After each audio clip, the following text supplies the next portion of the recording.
Okay guys, so let's start with your left hand.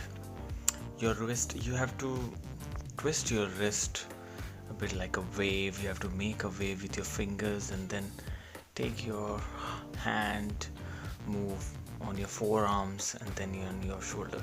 You have to make a wave like this with your hands, and that will give the feeling of a wave coming out of your hand. You have to take it to your shoulder, then bring it back. I mean, you have to practice a lot, and your shoulder will twist a bit.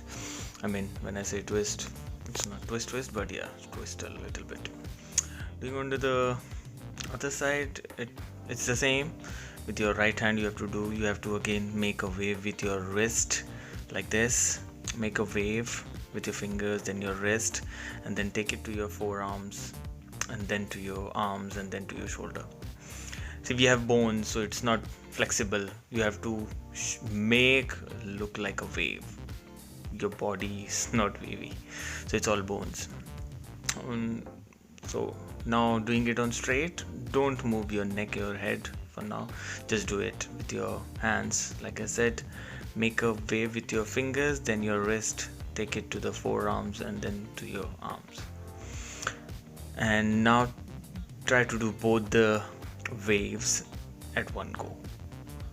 So you start with your left and then go to your right. If you follow through with your eyes, it will look much better.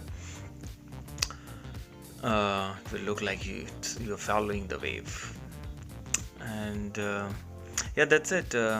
Practice as much as you can, and I'm sure you will be able to do it.